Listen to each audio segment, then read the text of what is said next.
아, 진짜? 찾을 때 믿고 근데 왜 나한테 하지 말라고? 근데 나도 아, 진짜야. 자, 봅시다. 자, 오늘 뭘 할 거냐면 문법을 할 건데 거의 대부분 문법 요소 부분과 관련된 내용을 좀 할 겁니다. 의문의 변동은 어느 정도 개념이 좀 잡혀 있는 상태에서는 추가적인 설명도 설명이지만 그냥 솔직히 말해서 많이 풀면 거의 돼요. 알겠죠? 경험치로 충분히 가능하고 문법 요소 같은 경우에는 조금만 이제 문제 풀 수 있는 팁이나 이런 것들 몇 가지를 좀 하면서 여러분들 지금 숙제로 저기 마더턴 그 저기 문법 500제 나무 줬었잖아. 거기에 이제 문제가 그렇게 많진 않지만 걔가 이제 답지만 있고 해설지가 없어요 학원에. 그래서 이제 답을 보고 매긴 이후에 해설이 좀 필요한 것 같은 경우에는 이제 사진 찍어가지고 질문을 좀 해줘야 됩니다. 거기에 문제들이 사실 난이도가 좀 있는 문제들이 몇 개가 좀 있어요. 그냥 고2, 3 기출들이 좀 있거든. 그래서 그 고2, 3 기출들 같은 경우 여러분들이 안 배운 것들이 좀, 그러니까 학원 수업 시간에 안 배운 것들이 좀 있기도 해요. 그래서 걔네들도 이제 알아는 줘야 돼. 그러니까 학교에서 그걸 똑같이 물어보진 않겠지, 안 배운 건데. 대신에 걔가 틀린 선지로 들어가 있을 가능성은 있단 말이야. 알겠죠? 그러면 틀린 선지로 들어가 있는 건 학교 선생님이 굳이 설명 안 해도 넣을 수 있잖아. 그렇죠? 자, 그렇기 때문에 그런 부분들의 개념들까지 좀 다 알아두기를 바랍니다. 이 학교 시험이 도대체 어떻게 나올지 사실 감이 막 오진 않는데 분명히 지난번 중간고사에 비해서 문법 문제가 한 2배는 많겠죠. 2배 이상 많겠지. 그렇게 해야 될 것 같기도 하고요. 생각해보면 이제 일단은 윤동주 씨 관련해가지고 뭐 비슷한 시들 몇 개 묶어가지고 지문 하나 나올 거야. 맞지? 그러면 그거 나오고 그 다음에 결혼 지문 나오고 나면은 교과서 범위 끝이야. 그러고 나면은 이제 저기 모의고사 문학이 있는 거 뭐 하나 나올 수도 있고 안 나올 수도 있고, 그렇죠? 그리고 모의고사 비문학 문제 하나 있을 거고, 그 다음에 이제 외부 지문 비문학이 1개 있거나 2개 있거나 둘 중에 하나겠죠, 그렇죠? 그렇게 있을 거고 나머지는 싹 다 문법이라 일 거란 말이야. 그렇죠? 그래서 요 문법에서 여러분들 선생님 지난번에도 얘기했지만 문제 풀 때 사실은 시간을 좀 벌어야 돼요. 확실하게 풀고 찍고 넘어가가지고 딴 데서 시간 좀 줄여야 돼. 알겠죠? 그래서 요거를 좀 공부를 해야 되는데 개인적으로 오늘 이제 요거를 하려고 마음을 먹었던 건 여러분들 하고 있는 이제 모습이나 몇 가지 질문들을 보면 내가 무슨 생각이 드냐면 절대적으로 공부하는 시간이 좀 부족한 거 아닌가? 라는 생각이 좀 많이 듭니다. 그래서 근데 그렇다고 질문하지 말라는 거야. 모 학생이 이제 질문 왜 안 하냐고 하니까 지금 질문하면 이거 이제 풀었냐고 잔소리 들을까봐 안 하는 질문 안 했다는 학생이 있는데 진짜 본인 인생 망치는 그런 선택하지 말고요. 알겠지? 당당하세요. 그 내가 뭐라 해! 예를 들어서 야 씨, 왜 이제 했어? 뭐 이제 했는데 어쩔 건데요? 해 그냥. 나는 차라리 그런 학생들이 더 좋아요. 알겠지? 내가 어저께 내가 그 저기 중학교 3학년 언니들 몇 번 이야기하지. 저 한국사 얘기 혹시 여러분들한테 해준 적 없었나? 없어요. 없어요? 중학교 3학년 언니인데 그 언니가 어떤 언니가 자존감이 진짜 그냥 뭐 그냥 뿜뿜이야. 그냥 몰라갖고 어디서 그런 자존감의 원천이 나오는지 모르겠는데 내가 그 언니가 저기 언어와 매체를 하고 있거든요. 이제 그 위에 세대는 선택 과목이 있잖아. 언어와 매체는 문법이야. 그래서 총 11문제 중에 5문제가 문법인데 언어와 매체는 문법이 상당히 어렵다고 여러분들 상상 초월할 정도로 어려워요. 왜 어렵냐면 엄매 선택자는 대부분 의대 가는 학생들이 엄매 선택을 해요. 왜냐하면 엄매를 선택하면 이제 의대 가는 애들이 뭐 문법 모르겠니 설마? 그냥 그 5문제 1분 안에 바바바박 다 풀고 그냥 이제 앞에 독서 풀려고 하는 그 최상위권 학생들이 보통 엄매를 많이 선택하거든요. 아니면 그냥 이제 화법과 작문을 해야 되는데 화법 지문이 너무 길잖아. 지문이 있는데 시간이 너무 오래 걸려가지고 그게 안 되는 학생들, 그럼 거기서 시간 단축이 안 되는 학생들이 대체로 언어와 매체를 선택을 많이 해요. 그러다 보니까 이 문법 문제가 고이고 고여가지고 진짜 지문형 문제 같은 경우에는 학자가 아닌 이상 모를 만한 내용들이 막 나오기도 하고 그런단 말이야. 그럼 왜 그렇게 놓냐면은 지문 안 보고 문제 풀지 말라고. 지문 읽게끔 만들려고 일부러. 왜냐면 문법 다 아니까 안 보고 풀려고 자꾸 하니까. 그래서 이제 위에 세대는 그런 것들이 좀 있는데 이제 그 언니가 수능이 지금 6개월인가 남았는데 아직까지도 개념 공부가 안 돼 있어요. 물론 내신 때 다 했지. 야, 지난 학기 했거든. 저번 이제 지금 3학년이니까 2학년 2학기겠죠. 2학년 2학기 때 했어. 기억나잖아. 이거. 다 까먹었는데요. 당당해. 그게 한지가 언젠데 그게 기억나요. 이러는 거야. 내가 알겠어. 같이 하자. 그래서 내가 한 파트를 의문의 변동부터 시작해가지고 한 형태소까지 이제 한 파트 그러면 한 4개 정도 될 거야. 이게 줬어요. 그래서 주고 이제 오늘 이거 하자 했더니 자기가 딱 받으면서 나한테 뭐라고 얘기하냐면 선생님 이걸 오늘 다 해요 이러는 거였어. 다 할 거야. 이제 감당 가능하시겠어요 이러는 거야. 그게 뭐냐면 본인이 감당할지 안 할지는 상관이 없고 난 못할 거니까 당신이 가능하냐고 나한테 물어보는 거잖아. 내가 여러분들한테 하고 싶은 말이 뭐냐면 그런 뻔뻔한 마인드를 좀 가지세요. 안 했는데 뭐 어쩌라고 빨리 질문하는 거랑 대답해. 약간 이런 식으로 질문을 하세요. 알겠지? 당당하세요. 모르는 게 죄는 아니긴 하지. 죄는 아니긴 하지. 욕만 하지만 않게. 알겠죠?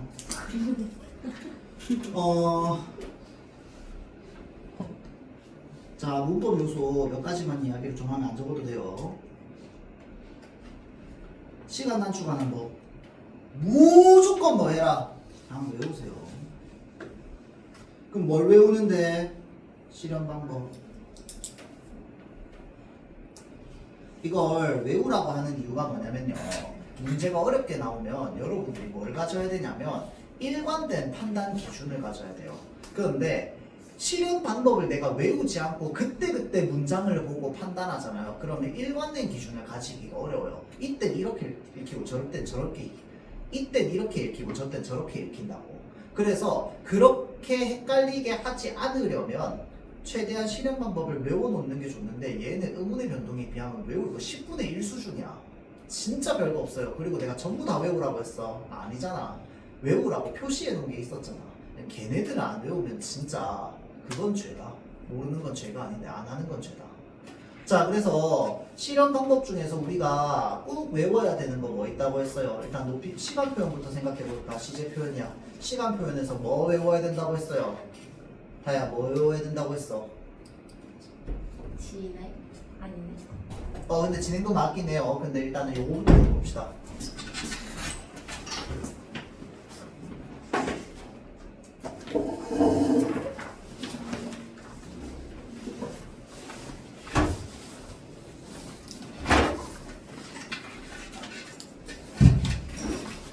자, 그래서 관용사용 어미라고 하죠. 관용사용 전성어미 외워야 됩니다. 내가 외워야 되는 이유는 뭐 때문이라고 했어? 니은이 동사일 때랑 형용사일 때가 달라져서 그렇죠. 자, 그래서 시간 표현에서는 관용사용 어미 외워야 됩니다. 엇이랑 get을 외울 필요는 없잖아. 한국 사람이면 다 아는 건데. 맞죠? 자, 그럼 시간 표현에서 시제 표현에서 외워야 되는 건 관용사용 어미밖에 없어요. 그 다음에 밑으로 내려가면 동작상이야. 동작상에서 진행이랑 그 다음에 완료 표현에서 뭐뭐 외우라고 했어? 아오 있다랑 그 다음에 뭐뭐 아오 있다랑 아오 가다 외우라고 했잖아. 그가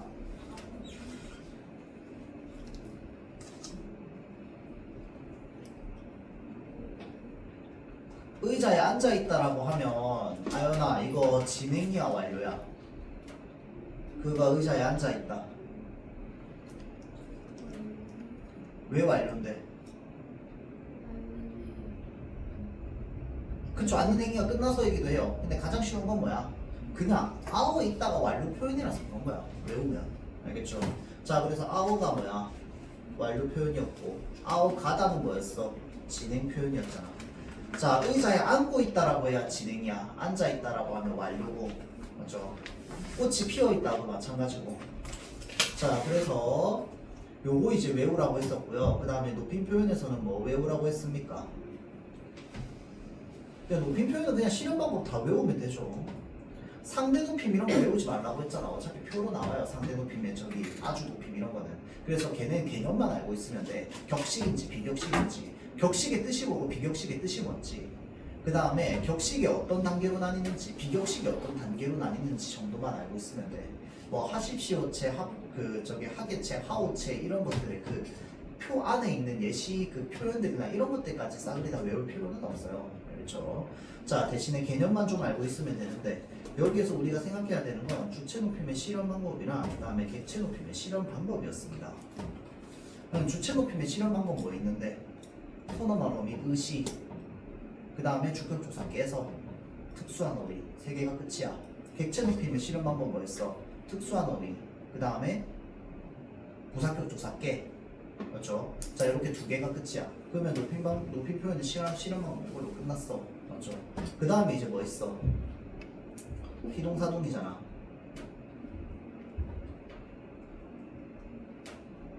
자, 그래서 외울 거는 피동사동에 거의 몰빵돼 있단 말이야.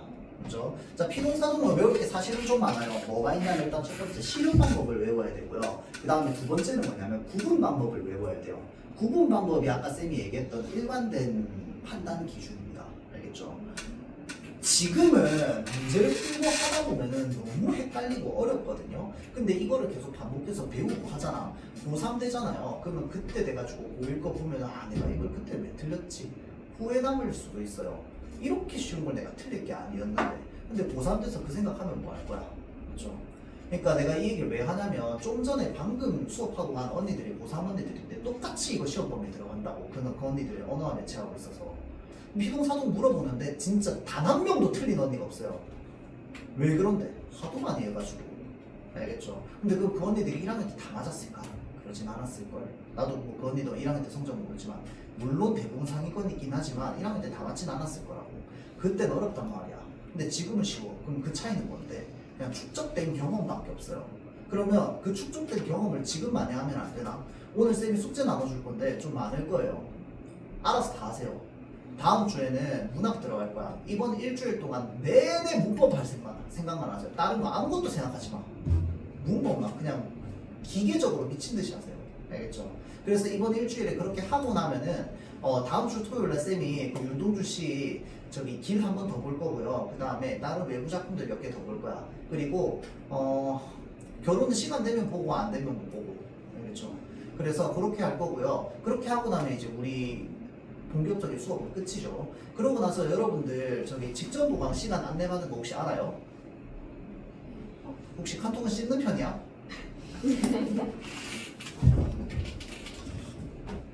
4시로 안내 갔을 거야 아마. 헷갈리지 마세요. 이게 지금 시간이 중간에 막 뭐 너무 많이 꼬여가지고 이번에 시간이 너무 많이 꼬여서 막 변동돼서 얘기가 되고 이럴 수도 있는데 지금 최종은 4시야.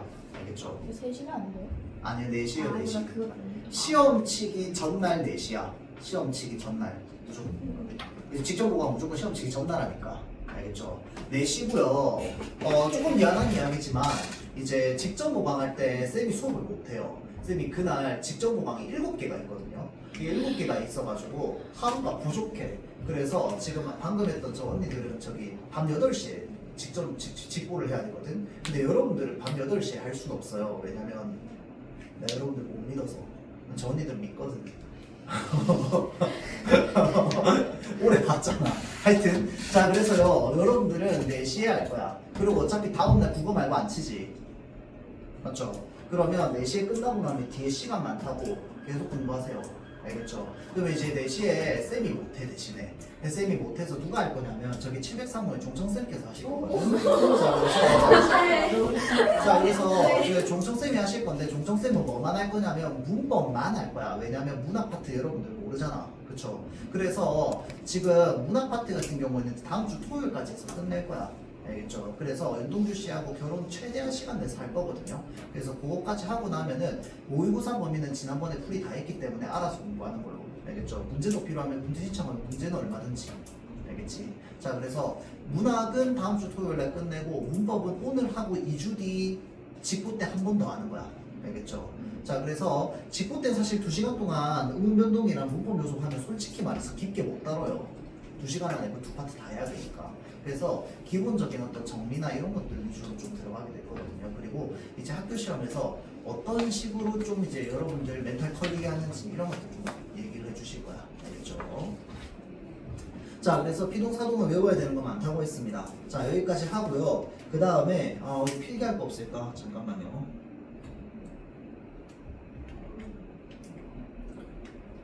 뭔가 필기할 수 있는 부분이 있으면은 필기를 좀 하면 좋을 것 같아요. 어떻게 하지? 네, 지금 이거 동시에 두 개를 키는 첨단 기술은 지금 처음 해봐가지고. 오케이.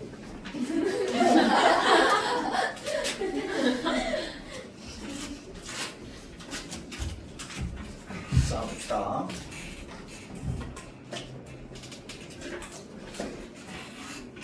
유형만 얘기하는 거야. 이미 실험 방법이나 이런 건 전부 다 안다고 생각하고 하는 거예요. 알겠죠? 자, 일단 첫 번째, 제일 많이 여러분들이 헷갈릴 수 있는 부분은 피동과 사동이 선지에 동시에 있는 경우야. 또는 한 문장에 동시에 있는 경우. 자, 그래서 피동과 사동이 한 문장에 같이 있거나 같이 있는 걸 물어보는 경우에 헷갈리는 이유는 뭐 때문입니까? 이 힐이기 때문입니다. 겹쳐서요. 전미사가. 얘가 피동인지 사동인지를 판단할 때 뭐부터 판단하는 게 가장 어려웠다고 했어요? 그쵸. 목적어인데 목적어를 판단한다는 것 자체가 사동인지 아닌지를 판단한다고 했습니다. 맞죠? 자, 그래서 일단 첫 번째 사동인지 아닌지를 판단합니다. 자, 얘가 사동인지 아닌지 사동의 여부를 판단하는 거야. 그래서 그 사동 여부의 첫 번째가 바로 뭔데? 목적어의 의무죠.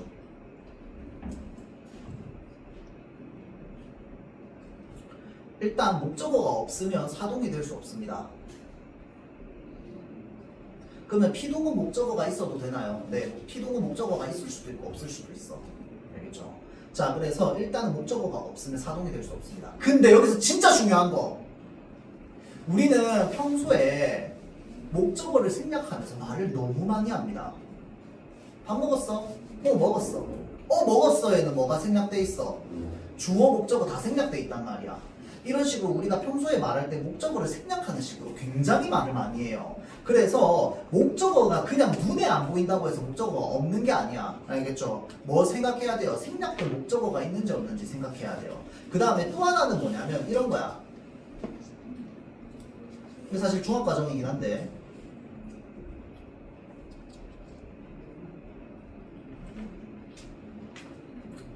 자, 먹지 않았다는 본용어 보조용어에서 얘가 다 서술어야. 문장 성분으로 따졌을 때 나는이 뭐야? 문장 성분이 주어야. 밥조차가 뭔데?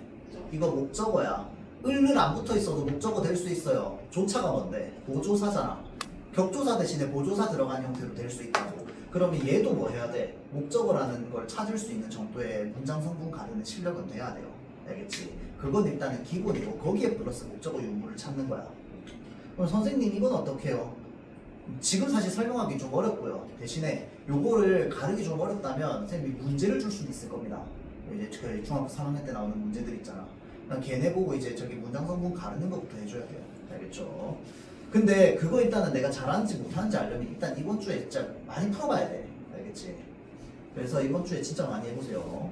자, 그래서 일단은 이런 걸로 목적어를 가를 수 있다라는 능력을 기본적으로 갖추고 있다라는 전제하에 목적어의 유무로 사동을 판단할 수 있습니다. 그 다음 두 번째는 뭘까요? 개하다죠. 자, 그래서 피동사동은요 꼭 하나만 가지고 판단하지 마세요. 최소한 2개 정도는 판단 기준을 좀 가지는 게 좋습니다. 일단 첫 번째 판단 기준 하나 하고 나서 그 다음에 두 번째 판단 기준 적용해서 그것까지 더블로 체크했는데 맞아. 그러면 걔는 내가 사동이야. 더블로 체크했는데 피동이 맞는 것 같아. 그건 피동이야. 그렇게 좀 확신을 가지세요. 알겠죠? 자, 그 다음에 두 번째입니다. 이제는 뭐 찾아야 돼? 피동 여부 찾아야지.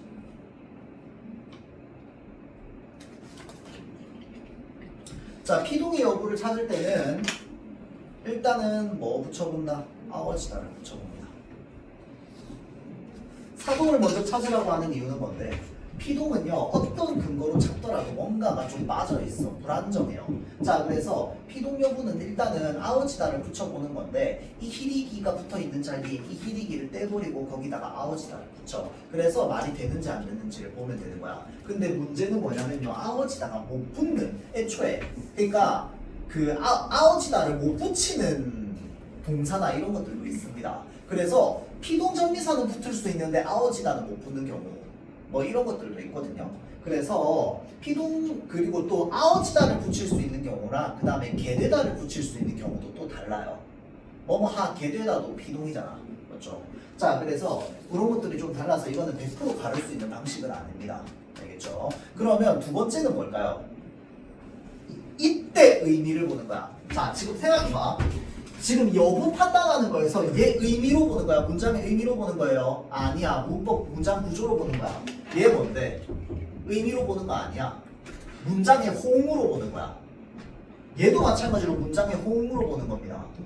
의미로 찾는 건 얘밖에 없어요. 뭐냐면 주체를 확인하는 겁니다.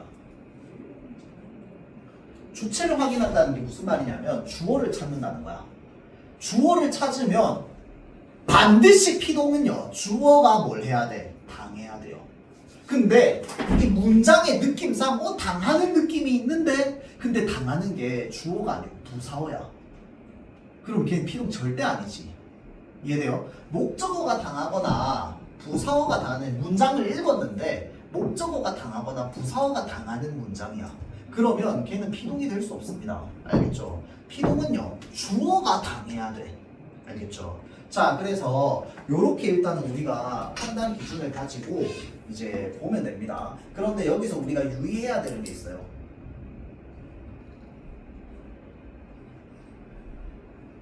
우리가 일단 기본적으로 제일 첫 번째는 얘네들을 다 들어가기 전에 일단은 뭐부터 생각해야 됩니까?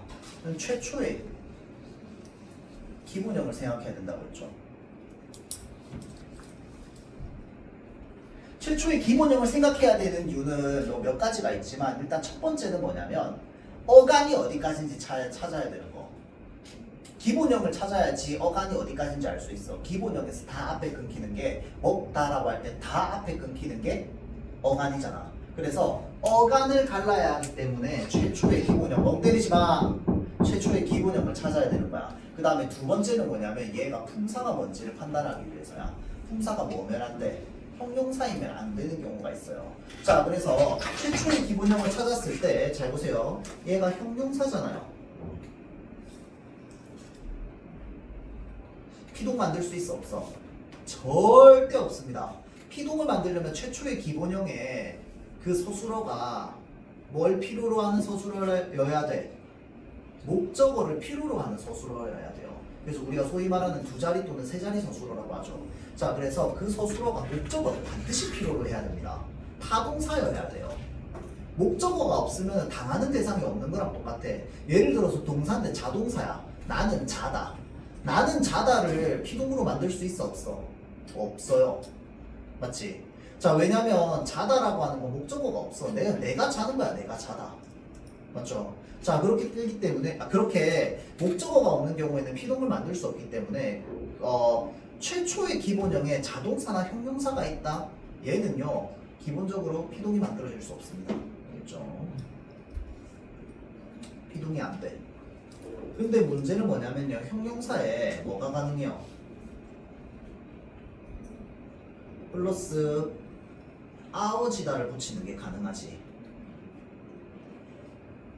음악 소리가 작아지다 이런 것처럼. 형용사에 아오지다가 붙으면 무슨 뜻이라고 했어요?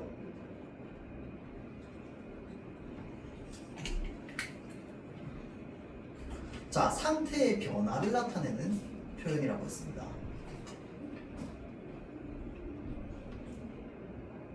피동 아니에요. 작아지다, 예뻐지다 이런 거 피동 아닙니다.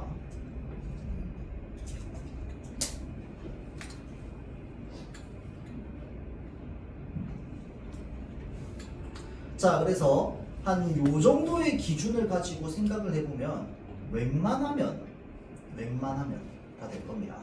자, 그러면 여기에서 그냥 자주 나오는 유형만 좀 생각해 볼까요?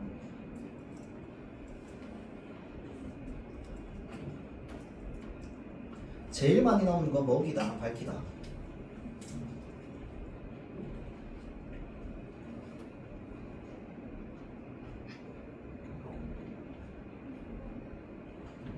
자, 먹이다랑 밝히다 그냥 얘만 봤어. 얘 피동이야, 사동이야?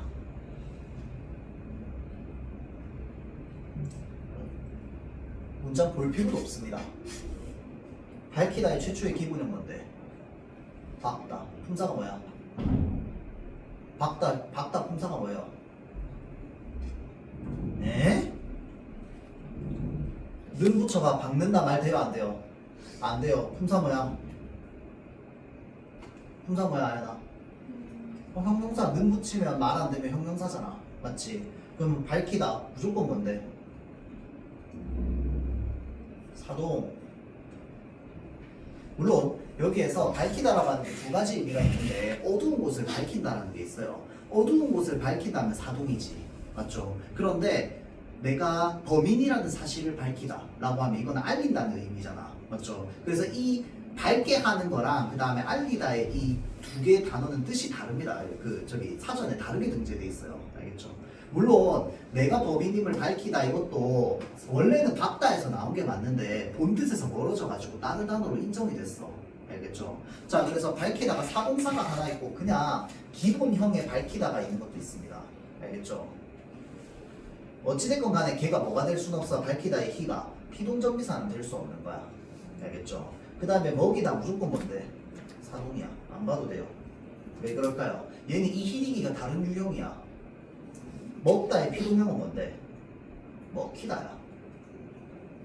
알겠죠? 먹히다가 피동이고 먹이다는 사동이야. 그래서 먹이다라고 하는 건 이것도 마찬가지로 본 뜻에서 멀어지는 게 있는데 먹여주는 게 있어요. 그것도 먹이다인데 사육하다라는 의미의 먹이다도 있습니다. 사육하다라는 의미의 먹이다는 그냥 먹다랑 또 다른 단어야. 따로 등재돼 있어요. 왜냐하면 실제로 사육하는 거랑 밥을 먹여주는 거랑 또 본 뜻이 다르기 때문에. 그래서 본 뜻에서 멀어져서 다른 단어가 있습니다. 그래서 먹이다, 밝히다 나왔는데 얘가 이중피동이 될 수 있다 없다? 없습니다. 알겠죠? 얘는 이중피동과 관련해가지고 좀 많이 물어보죠. 물론 이제 피동사도 물어볼 때도 많이 물어봅니다. 그 다음에 예를 들어서 이런 것들.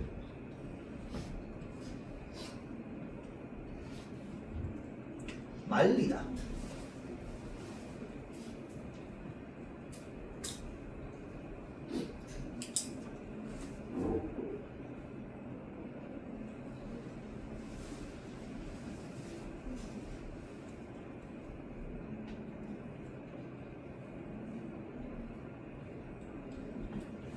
자, 오시의 뼈채 말려줬다.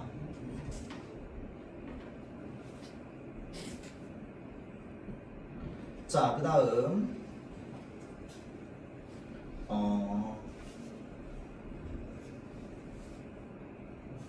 그는 A에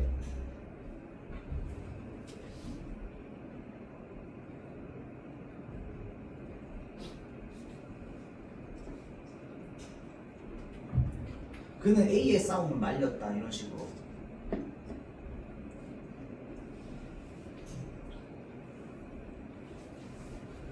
자, 여기서 유의해야 되는 게 있어요. 지금 오시의 뼈채 말려졌다라고 하면 지금 마르다라는 기본형이 있다. 그쵸? 마르 플러스 리가 붙었고요. 그 다음에 마르에다가 리가 붙으면은 그냥 으가 사라지고 탈락이야. 으가 사라지고 리의 앞에 붙고 말리가 되는 거야. 알겠죠? 자, 그러고 나서 지금 어떻게 되어 있는 거야?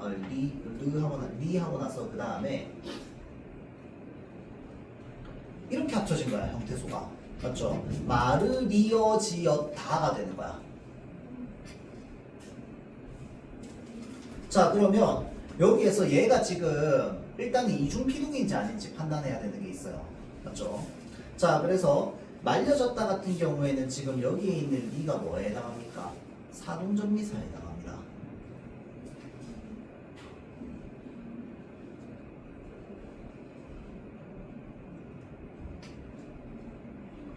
근데 근데 그럼 생각해봐. 선생님 여기에 사동전비사 쓰여있고 지금 여기에 피동전비사 그 피동 표현 붙어 있잖아. 맞지? 그래서 여기서 유의해야 되는 건 뭐냐면 여기에 목적어가 없어. 목적어가 없는데 그럼 사동이 돼요. 이게 사동사가 먼저 되고 나서 그 다음에 뭐가 되는 거야? 피동이 만들어지는 거거든. 그러니까 원래는 옷을 말리다야. 원래 형태는 뭐야? 얘가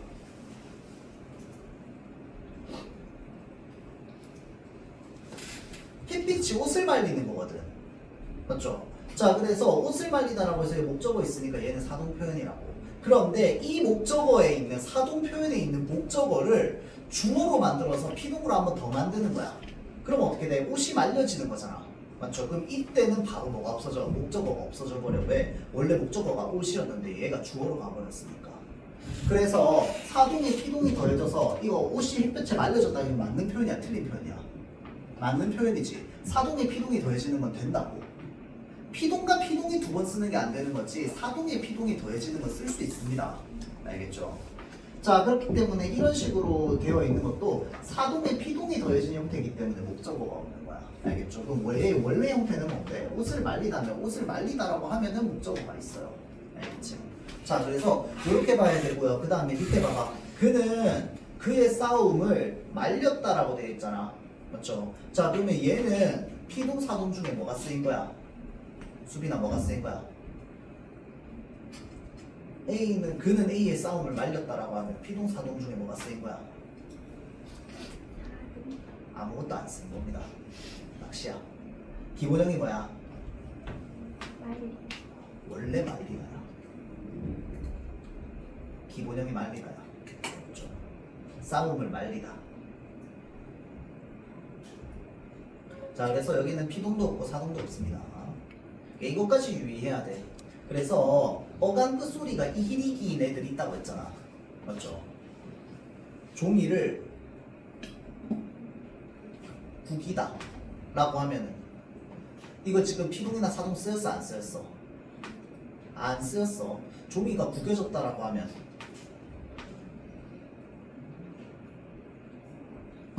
이거 이중 피동 아닙니다. 제대로 된 피동 표현이야. 알겠죠? 왜? 기본형이 원래 구기다니까. 벌써 시간 되지.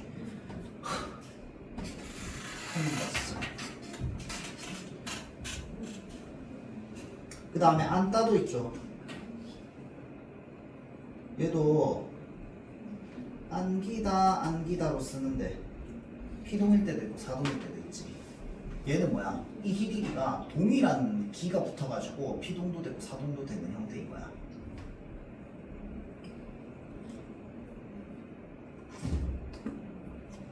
그래서 이런 유형들이 좀 많습니다. 그리고 밑으로 내려가서 요거만 좀 더 봅시다. 이중피동.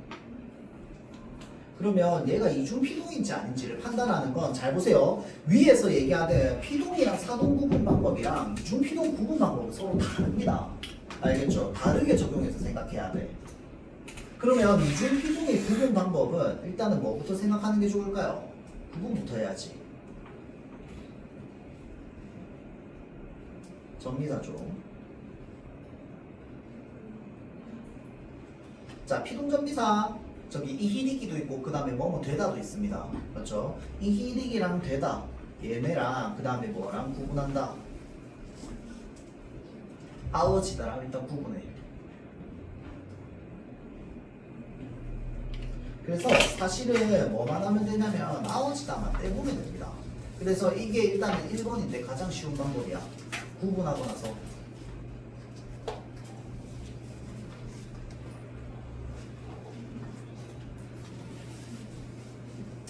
자, 아워지다를 삭제해보는 거예요. 예를 들어서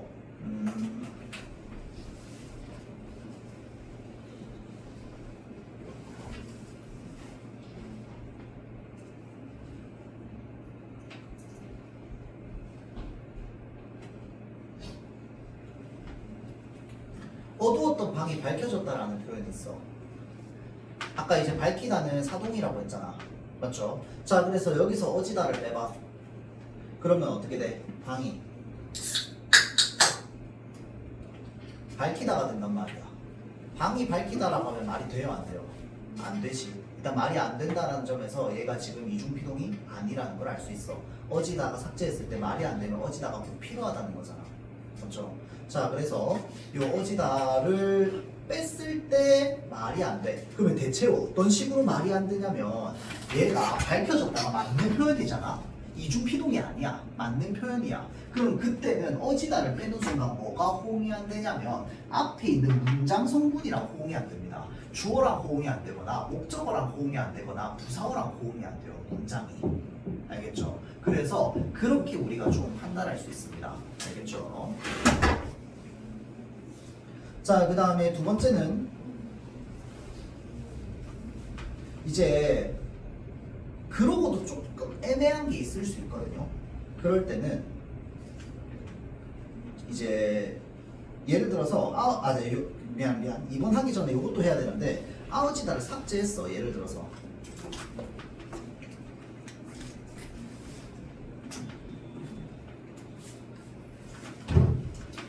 우리가 예를 들어서 믿겨지지 않았다라고 하면은 얘가 지금 어떻게 만들어져 있는 거야? 믿, 기, 지, 지가 된단 말이야. 자, 그러면 믿기어지지라고 했을 때 기랑 어지다가 합쳐져 있다고. 맞죠? 자, 그래서 기랑 어지다가 합쳐져 있을 때 얘를 어지다를 빼.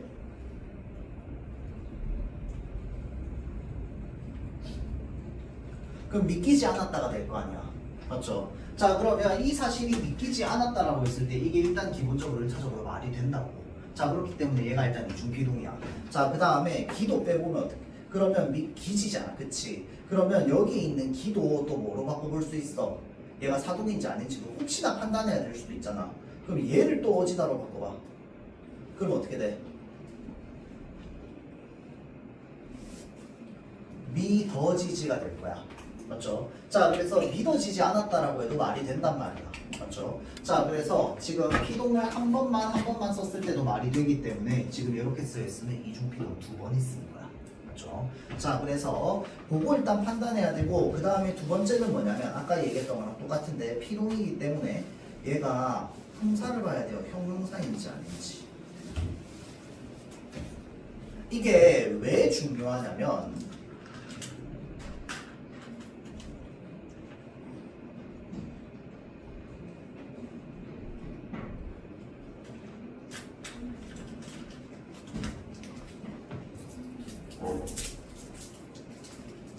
사동은요 형용사 플러스 히리기가 가능합니다.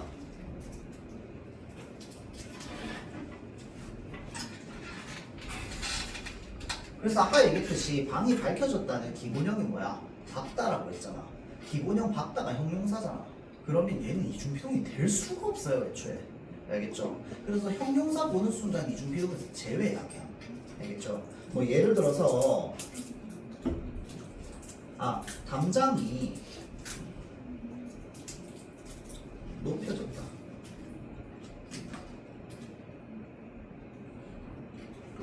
라는 표현이 있어. 그러면 얘도 마찬가지야. 높이어지었다. 이렇게 될 거고. 자, 그러면 여기에서 지금 이가 붙어 있고 어지다가 붙어 있는데 기본형이 높다야. 그럼 얘는 원래 형용사잖아. 맞죠? 그럼 여기에 붙어 있는 이는 그냥 뭐라고 판단하면 돼? 사동정비사라고 바로 판단하면 돼. 그럼 얘는 이중피동일 가능성이 있어 없어? 그냥 제로야, 제로.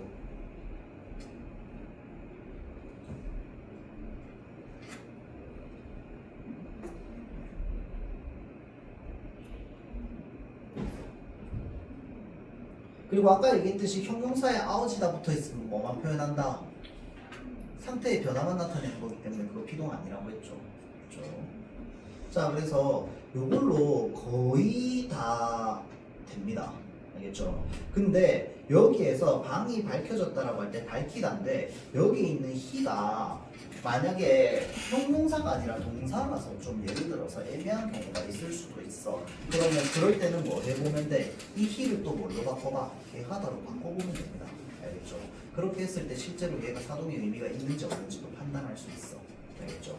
자, 그래서 이렇게 우리가 판단을 해서 이중피동을 좀 가려보는 겁니다. 알겠죠? 그래서 일단은 얘네는 최초의 기본형 찾는 것부터 시작해야 돼. 그리고 판단의 기준을 일관되게 가져가지고 하다 보면은 한 98% 이상 이게 거의 다 통합니다. 알겠죠? 그냥 안 통하는 것들이 가끔씩 몇 개가 있어. 되게 특수한 경우에 쓰는 표현들 같은 것들이 있거든. 근데 그런 것들을 여러분들 학교에서 가르치진 않았기 때문에 딱히 나오지는 않을 거예요. 근데 좀 문법 빡세게 하는 학교에서 가끔씩 이제 할 때가 있어요. 뭐 그런 것들을 혹시나 문제 풀다가 보이면은 아 그냥 이런 것들이 있구나 하고 넘어가는 식으로 보면 돼요. 그리고 그런 거 질문하면 어차피 다 이제 설명 들을 수 있을 테니까. 알겠죠? 자 그래서 그렇게 우리가 판단 기준을 가지고 보면 될 겁니다. 자 마무리하고 한번 보도록 할게요. 문제. 자 이런 식으로 나오는 거야 실험 방법. 여러분들 학교 시험에서는 이런 식으로 나오지는 않을 겁니다.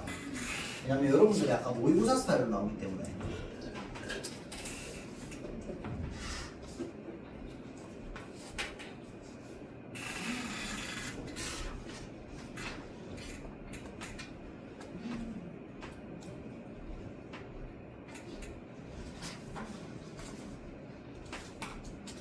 자, 틀린 것만 생각해 볼 거야. 높이 표현은 어떠한 대상을 여기에 뭐라고 적혀 있냐면 높이는 방식만을이라고 돼 있거든. 틀린 이유가 뭔데? 그렇지. 낮추는 것도 있기 때문이야. 뭘 낮추는데? 날 낮추지. 그렇죠? 아니죠. 상대를 낮추는 것도 있죠. 상대 높이법에서는. 그렇죠? 상대를 낮추는 거, 그 다음에 날 낮추는 거. 그래서 높이는 방식이 아니라 낮추는 방식도 있다라는 거. 그렇죠? 자, 그 다음 넘어가서 요거 여러분들 쌤 중요하다고 했죠. 현재 시제를 관용사용 의미로 표현할 때 동사에는 는을 붙이고요. 그 다음에 형용사에는 뭘 붙이는데 니은을 붙입니다. 그리고 이 니은이 동사에 붙어 있으면 무슨 시제라고 했어요? 유경 무슨 시제라고? 과거 시제라고 했죠. 자 그래서 쌤이 지난번에 늘 똑같이 예시 드는 거. 그 예시를 문법할 때 맨날 예시를 똑같이 드는 건 요거 예시 그냥 귀에 딱지 앉으라고 이렇게 얘기하는 겁니다. 알겠죠? 자 운동장에 남은 아이들 요거 시제 뭐라고 했어요? 남은이 이렇게 안 적히나?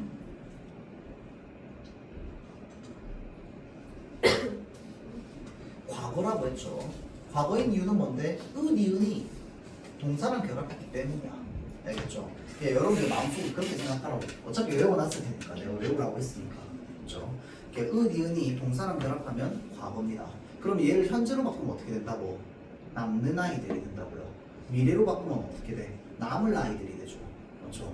자, 그래서 동사랑 니은이 붙으면 과거, 형용사랑 니은이 붙으면 현재입니다. 자, 그 다음 밑에 볼게요. 높임 표현이 적절하지 않은 거. 이런 것들도 그렇게까지 나올 가능성이 여러분들 학교에서는 이제 높지 않다고 보는데 이거 봐봐.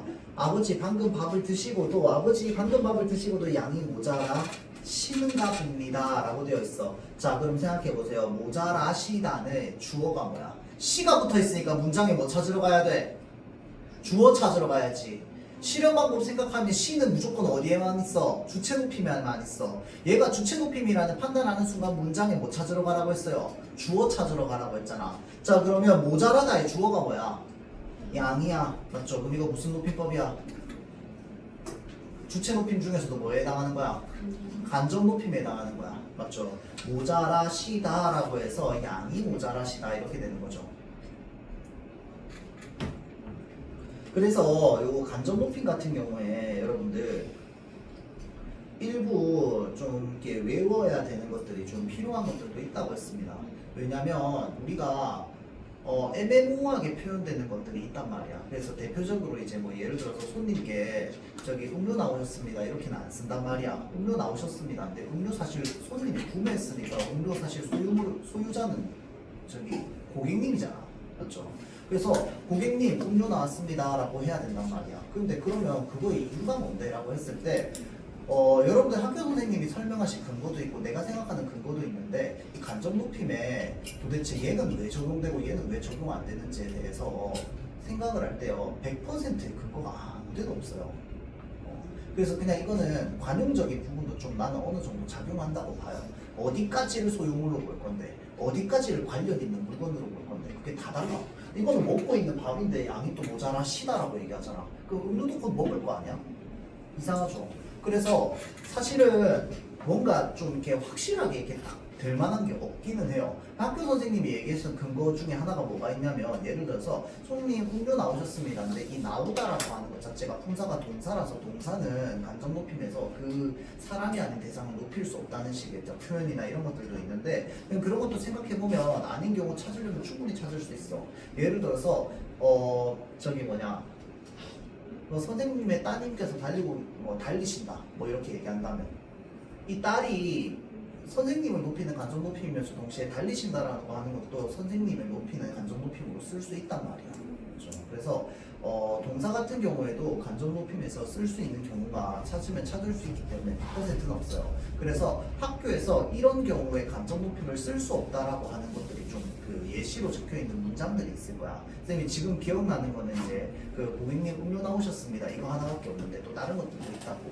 자, 그래서 그 부분들은 이제 여러분들이 그냥 사실 우리가 일상적으로 안 쓰긴 하지, 그렇죠? 그래서 바람직하지 못한 어떤 우비 표현으로 쓰고 있는 거기 때문에 저기 좀 지양해야 되는 것도 많고 외워놔야 되는 것도 많습니다. 거기에 플러스 음료 나오셨습니다. 사실 좀 애매한 게 많지만 애매한 거 생각보다 개수 그렇게 많지 않습니다. 그 이외에 나머지는 전부 뭐냐면 애매하지 않은데 그냥 잘못 쓰는 거야. 예를 들어서 우리가 시를 붙였거든. 근데 사실은 높임의 대상이 목적어인 경우도 많습니다. 주어를 높여야 되는데 시를 써놓고는 목적어를 높이는 식으로 쓰면 안 돼요. 알겠죠? 시를 보면 반드시 문장에 뭘 찾으러 가야 된다? 주어를 찾으러 가야 됩니다. 높임의 대상이 맞는지 아닌지. 알겠죠? 그러니까 시는 무조건 어디에만 붙어 있어요? 서술어에만 붙어 있어요. 왜 그런데? 얘가 선어말 어미니까. 어미잖아, 어미. 어미는 어간에 붙어 있는 거잖아. 그리고 어간 어미를 가지고 있는 건 동사 형용사기 때문에 무조건 서술어라고. 그렇죠? 자, 그래서 서술어에 붙어 있는 이 시를 보면은 바로 그냥 주어 찾으러 가면 됩니다. 이 서술어의 주어가 뭔지 찾아야 돼. 문장 전체 주어 말고 시가 붙어 있는 서술어의 주어를 찾으러 가야 돼요. 알겠죠?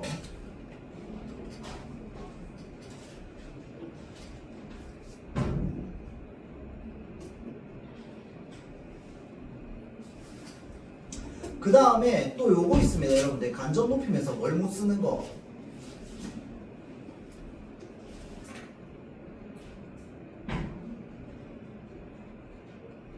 특수한 어휘 못 쓰는 거.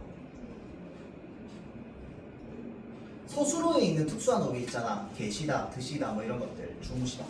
이런 것들을 우리가 간접 높임에서 쓸 수 없습니다. 그렇죠? 할머니께서 약속이 있으시다는 되는데 할머니께서 약속이 계시다는 안 돼.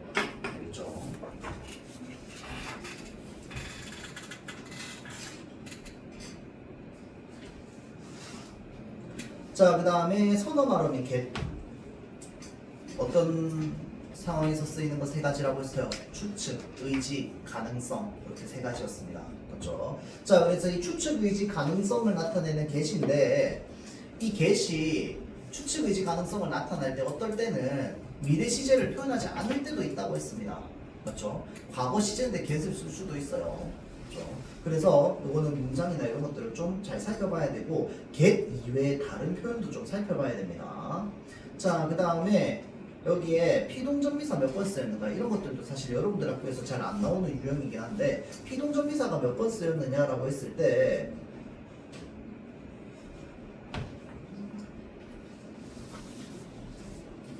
네, 여러분들 이거 문제 봐봐. 이거 문제 지금 맞았니 틀렸니? 이거 푼 사람 뭐라고 적혀있어? 전미사라고 쓰여있잖아. 맞죠? 그럼 여기 어디다 찾으면 돼요? 안 돼요? 안 되지. 걔네다 찾으면 돼? 안 돼? 안 되지. 아마 급하게 푸는데 피동이 몇 번 쓰였는가로 바뀌었죠. 나중에 매일 때 멘탈 나가겠지. 얼마나 슬플까? 실수. 자, 여기서 이히리기.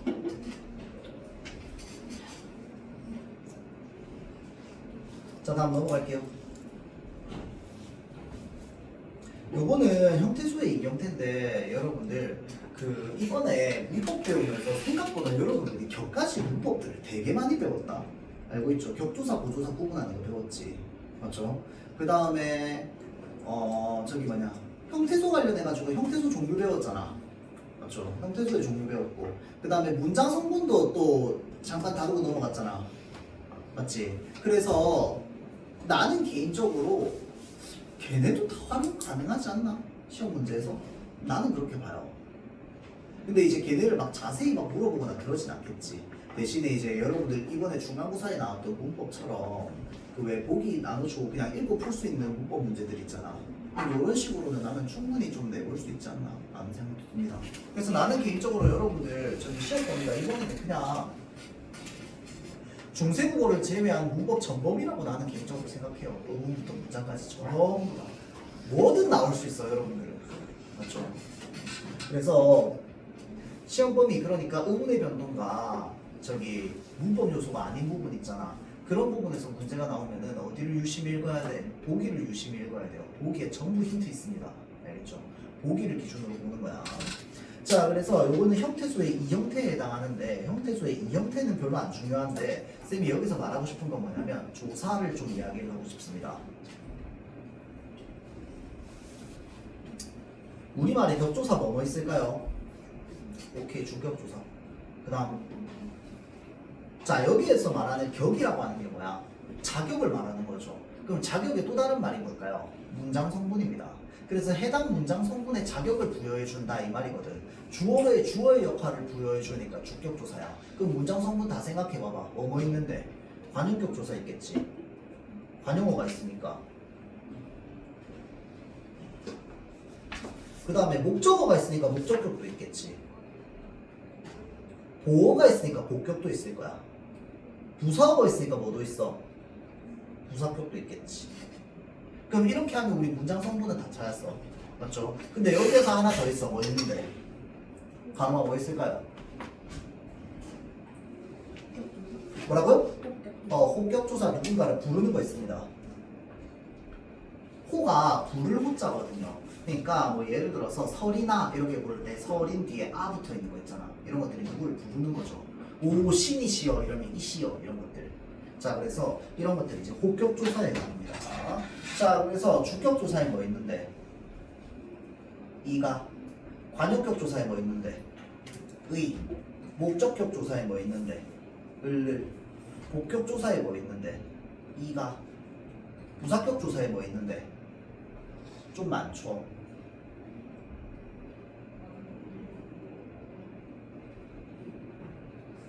부사격 조사는 종류가 좀 수없이 많습니다. 알겠죠? 자, 그래서 우리가 부사격 조사를 제외한 나머지 격조사는 전부 쉽죠. 누구 아야 이시여 누구요? 다 똑같은 말. 자, 그럼 생각해봐. 그래서 왜 여러분 기억날지 모르겠지만 문장 성분 배울 때 문장 성분 가를 때 얘가 부사어인지 아닌지 헷갈려. 얘가 보어인지 아닌지 헷갈려. 그 다음에 얘가 관용어인지 아닌지 헷갈려. 그럴 때 뭐를 일단 해봅니까? 얘네 격조사 넣어가지고 말 되는지 안 되는지로 보잖아. 맞죠? 격조사 있는지 없는지랑. 그래서 부사격 조사는 종류가 너무 많기 때문에 부사격 조사 제외하고 얘네 다 넣어보잖아. 그래서 얘네 다 넣어봤는데 말이 안 돼. 그럼 걔 뭔데? 부사어야. 예전에 이렇게 우리가 여러분들 아마 본능적으로 이렇게 갈았을 거야. 예전에 배울 때. 그렇죠? 그래서 격조사 이거 얘기 왜 하냐면 여기에 적혀있는 격조사! 제외하고 나머지 모든 조사를 우리가 뭐라고 부르는데? 보조사라고 부릅니다. 물론 부사격 조사가 어디까지 있는지 너무 많아서 알 수 없지만 기본적으로 부사격 조사를 제외한 나머지 조사는 우리가 다 볼 수 있단 말이야. 근데 얘를 문장 성분을 찾았는데 부사어가 아니야. 부사어가 아닌데 여기에 적혀있는 거 이외의 조사가 적혀있다. 그러면 전부 뭐야? 보조사입니다. 알겠죠? 자, 그래서 격조사랑 보조사는 이런 식으로 구분하는 게 제일 일반적이야. 그럼 그러려면 뭘 알아야 되는데? 격조사를 알아야 구분이 가능하지. 그렇죠? 자, 요거 얘기해주고 싶었고요. 여기서 형태소의 이형태라고 할 때 이는 다르다라는 뜻이거든. 그럼 뭐가 다른 걸 말하냐면 형태가 다른 걸 말하는데 주격조사 이가는요 여러분들 역할이 똑같아 달라? 100% 똑같아요. 100% 역할이 똑같기 때문에 얘네는 형태소가 똑같습니다. 똑같은 형태소인데 뭐만 다른 거야? 형태만 다른 거야. 그럼 형태는 뭐 때문에 달라져요? 이가는 뭐 때문에 달라집니까? 앞말에 받침이 있느냐 없느냐에 따라서 달라지는 거야. 맞죠? 그래서 앞체언의 끝소리가 무엇인지에 따라서 달라지는 거거든. 그래서 이런 것들을 뭐라고 얘기해요? 우리는 의문론적인 형태라고 합니다. 앞에 있는 의문이 무엇이냐에 따라서 달라지는 형태라고 해서 형태소는 똑같고 형태만 다르다라고 해서 이 형태라고 얘기합니다. 알겠죠? 그래서 이런 것들을 우리는 형태소의 이 형태라고 이야기를 하고요. 자, 그럴 때 여기에서 지금 의문 조건이 다른 것과 나머지 다른 하나를 찾는 거잖아. 그러면 이거 느낌상 좀 찾아보면 좋을 텐데 이거 답이 왜 4번일까요?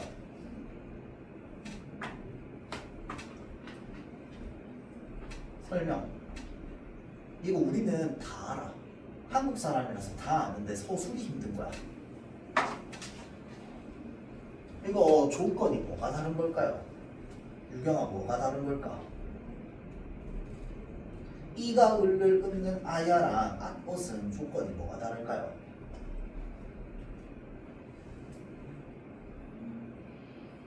아야나 뭐가 다를까? 4번 시제 아니, 조건이야, 조건. 어떨 때 at을 쓰고 어떨 때 ot을 써요? 자, 기본형 맞다야, 기본형 먹다야. at옷을 붙일 거야. 맞다에는 뭘 붙여요? at을 쓰고 먹다에는 뭘 쓰는데 ot을 쓰지. 뭐 때문에 달라질까요?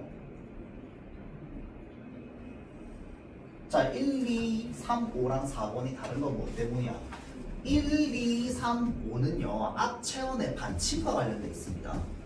반침이 있냐 없냐에 따라서 달라지는 게 1, 2, 3, 5야. 4번은 뭐에 따라서 달라져요? 앞체언이 아니죠. 앞에 있는 의문에 무엇에 따라서? 모음에 따라서 달라집니다. 맞다는 at을 쓰고 먹다는 ot을 써요. 맞지? 근데 나머지는 전부 뭐야? 앞말에 받침이 있느냐 없느냐에 따라서 달라지는 애들이야. 그래서 그 조건이 다른 거죠. 그냥 뭐 알아만 두세요. 그러니까 이게 몰라도 개인적으로 이런 것들도 몰라도 풀 수 있는 거거든. 그래서 약간 사고력 문제 같은 거죠. 자, 그리고 요거 지금 시간이 생각보다 지금 너무 많이 지나가가지고 저기 요 앞에 지금 요거 풀고 있는 요게요 답지가 없습니다, 여러분들. 그래서 문제를 풀고 하면서 개인적으로 답이 좀 정확하게 잘 뭔지 모르겠는 것들, 그 다음에 좀 애매하다고 느껴지는 선지 이런 거 있으면 사진 찍어서 전부 나한테 질문하세요. 다른 쌤한테 질문하지 말고. 요거는 알겠죠? 그런 답지가 없기 때문에. 알겠지?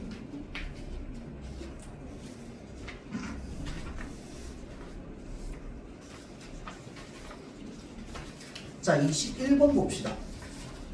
자, 그리고 중간에 중세국어 해가지고 시험 보면 안 들어가는 거 다 빼고 그냥 보면 됩니다. 그렇죠? 그래서 실제로 학교 시험에서 이렇게 나온다는 걸 여러분들이 좀 알아줬으면 좋겠어요. 여기에 나오는 지금 있는 시험 문제들은 그래도 난이도 하부터 해서 좀 상까지 다 섞여 있어요. 그리고 나름대로 학교에서 문법 문제 좀 어렵게 나온다 싶은 학교들 있죠. 저기 사직여고, 진여고 이런 애들 학교들의 이제 시험지들이거든요. 그래서 이런 식으로 나오는구나. 근데 막상 보면 별로 안 어려워 보이거든. 근데 왜 난이도 상일까요? 가끔씩 문제들 보면 푸는데 시간 되게 오래 걸리는 것들이 있어요. 특히 조금 뒤에 나오는 진여고 시험지 보면 진짜 악랄합니다. 그때 왜 악랄했냐면 작년에 중간고사를 너무 쉽게 냈거든요. 그래서 기말고사를 어렵게 냈는데 어렵게 내는 방식 중에 하나가 문법 요소 시험 문제에다가 시간이 오래 걸릴 만한 요소 섞어서 중간에 2개 구르시오를 중간에 숨겨놨어요. 심어놨어요. 그래가지고 애들 멘탈 나갔었죠. 갑자기 1컷이 막 한 20점 떨어졌나? 시간 안에 못 푼 애들이 너무 많아가지고요. 작년에 부산 예고가 진짜 심했거든. 부산 예고가 1컷이 작년에 95점인가 이렇게 나왔어요. 96점인가? 너무 높았던 거야. 그래서 안 되겠다 해서 저기 1학기 기말고사 때 문법 요소를 그냥 진짜 말도 안 되게 어렵게 냈다고. 혹시 내가 그 얘기했나? 시간 표현 얘기해가지고 그 A, B, C, D, E, F, G 해가지고 거기에 넣어놓고 그거 할 때 실제로 있었던 일인데 시험 치다가 애들이 너무 많이 울었어요. 어려우니까. 애들이 울다가 너무 많이 울어가지고 시험 칠 때 우는 게 주체가 안 돼가지고 중간에 시험 치다가 선생님 데리고 나가가지고 다 울고 들어오라고 하는 애들이 있었거든. 근데 이게 나만 어려운 게 아니에요. 어려우면 시험 칠 때 울고 있으면 안 됩니다. 알겠죠? 이번에 저기 작년에 부산 예고가 그랬고 올해 부산 외고가 그랬죠. 부산 외고에서 눈물 받았다며 시험 치는데 중간고사 너무 어려워가지고 근데 나만 어려운 거 아니란 말이야.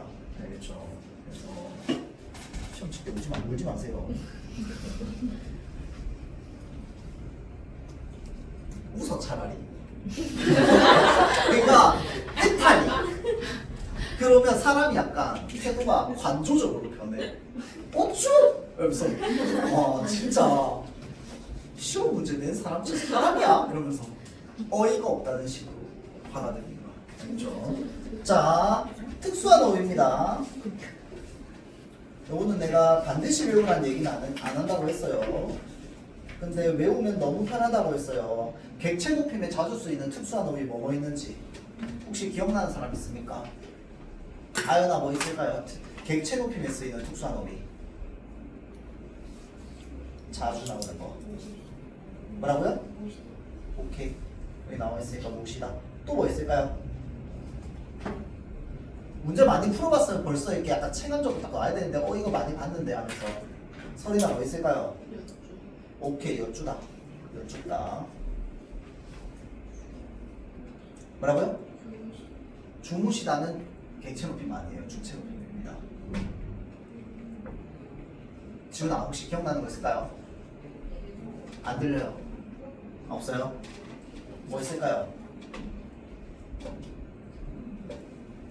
모시다. 여쭈다.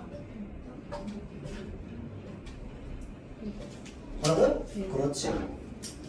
뵙다. 오케이. 하나 더. 모시다, 여쭙다, 뵙다 하고 하나 더. 오케이. 들이다. 까지. 자주 나오는 거. 그냥 보자마자 뭐 찾으러 가면 편하다. 목적어나 부사어 찾으러 가면 편합니다. 모시다, 여쭙다, 뵙다, 들이다. 자, 그래서 얘네들도 조금 다르다고 했죠. 모시다는 그냥 딱 봐. 이거 그냥 보면 돼. 그냥 보면 돼.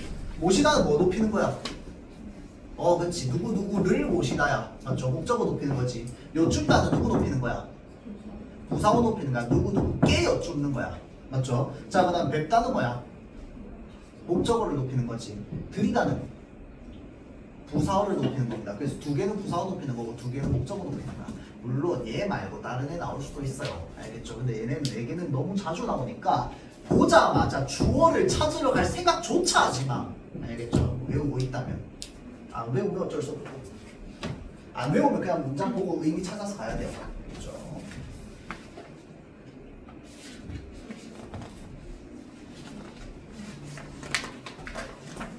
이런 것들 있잖아. 조금 까다로운 건 뭐냐면요.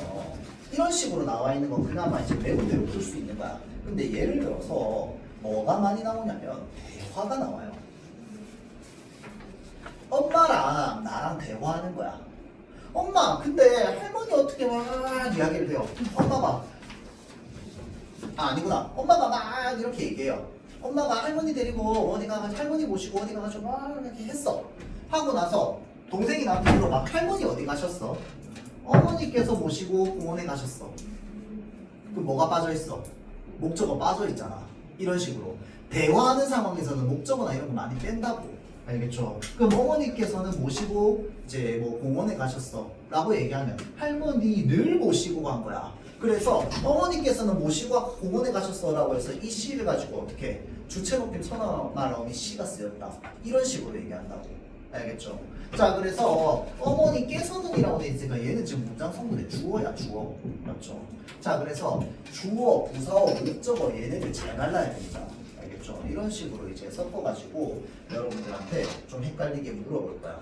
알겠죠? 그래서 이런 것들 좀 유의하기 바랍니다. 자, 그리고 여기에선 좀 쉬운 게 뭐야? 깨서 붙어 있으면 무조건 문장 성분 뭐야? 주어일 수밖에 없어요. 왜? 깨서가 주격조사니까. 깨는 무조건 뭐야? 부사격조사잖아. 그래서 얘는 뭐야? 무조건 부사어잖아.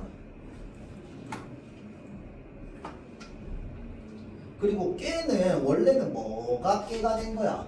애개가 깨가 된 거죠. 원래는 애개야. 나는 할머니 애개 생신선고를 들었다야. 근데 애개가 나중에 깨로 변하는 거죠. 그래서 애개를 깨로 바꾸는 게 이제 객체 높이는 거지. 부사격조사 깨를 붙이는 거. 학교에서 압존법 얘기했어. 적용해야 된대. 그건 기억 안 나는데. 범위에 들어간대. 안 했었어. 이게 왜냐면 압존법을 가르쳐 놓고 시험 범위에 안 들어가는 경우가 훨씬 많거든. 압존법 배웠다 손. 근데 요즘 안 돼. 잠깐만. 기억이 안 난다부터 손. 뭐래? 그러니까 뭐해 놓으면 모르는 거잖아. 그러면 안 배운 거야. 기억이 안 나는 거야. 둘 중에 하나잖아. 안 배운 거야. 기억이 안 나는 거야. 일단은. 그러니까 여기 미음박. 나한테 아버지야. 아버지 원래 높여야 돼, 안 높여야 돼? 높여야 돼. 근데 청자가 누구야? 할머니야. 청자가 아버지보다 높은 사람이라서 아버지를 안 높이고 그냥 아버지가 도착했다라고 했다고. 원래는 아버지께서 도착하셨다라고 해야 되는데. 근데 할머니가 아버지보다 높은 사람이라서 아버지를 안 높였단 말이야. 이런 것들을 압존법이라고 해요. 학교에서 배웠다 손. 안 배웠어? 오케이. 그러면 이건 그냥 선생님 개인으로 그냥 알려주는 거야. 좀 살면서 굳이 지키면서 살 필요가 없어요. 아무도 안 지킬걸? 혹시나 여기서 이제 나중에 입대할 사람 있을 수 있잖아. 아, 왜 여기서 있을 수 있지.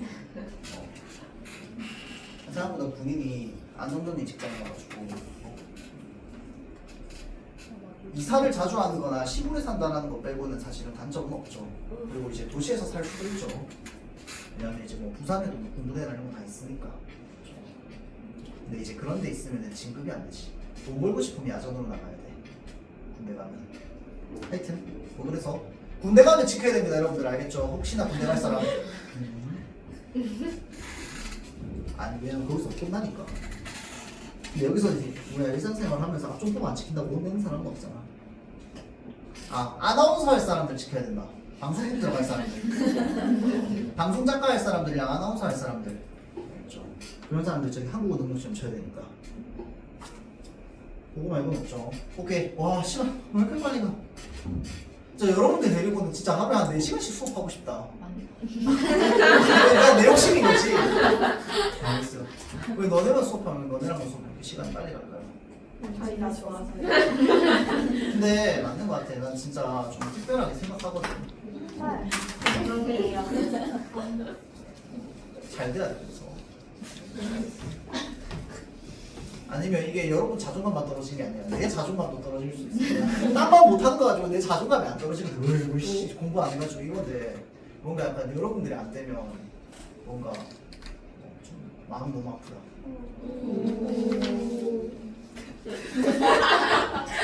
5분만 쉬었다 갑시다.